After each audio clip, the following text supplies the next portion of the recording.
ఒకప్పుడు అడవిలో చీమకు చాలా దాహం వేసింది. చీమ నీటిని వెతుక్కుంటూ నది ఒడ్డుకు చేరుకుంది. అక్కడ నీరు త్రాగడానికి నదికి సమీపంలో ఉన్న ఒక చిన్న బండను ఎక్కింది. చీమ నీరు త్రాగడానికి కిందికి వంగిన వెంటనే నది నీటి ప్రవాహం వేగంగా పెరిగింది మరియు ఆ రాతి నుండి నదిలోకి పడిపోయింది. నీరు వేగంగా ప్రవహించడంతో నదిలో చీమ ఉవ్వెత్తున ఎగిసింది. నదికి సమీపంలో ఒక పెద్ద చెట్టు కూడా ఉంది. దానిపై ఒక పావురం కూర్చుంది. అకస్మాత్తుగా ఆ పావురం చూపు ఆ చీమపై పడింది. పావురం వెంటనే చీమకు సహాయం చేయాలని సంకల్పం చేసింది.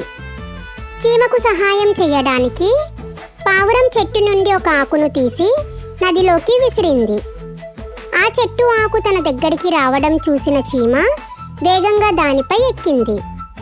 కొంతసేపటికి ఆ ఆకు ఎండిన నేలకు చేరుకోగానే చీమ అక్కడి నుండి బయటకు వచ్చింది. ఈ విధంగా నీటిలో నుంచి చీమ బయటకు వచ్చి పావురానికి కృతజ్ఞతలు తెలిపింది.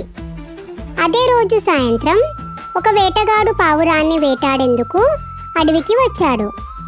చీమకు సహాయం చేసిన అదే పావురం. అది తెలియక అక్కడ ప్రశాంతంగా నిద్రపోతుంది. అక్కడ ఉన్న వేటగాడిని చూసిన చీమ వేగంగా అతని పాదాలపై ఎక్కి గట్టిగా కుట్టింది. దీంతో వేటగాడు గట్టిగా అరిచాడు. అది విని పావురం మేల్కొని ఎగిరిపోయింది. ఈ విధంగా చీమ కూడా పావురం ప్రాణాలను కాపాడింది.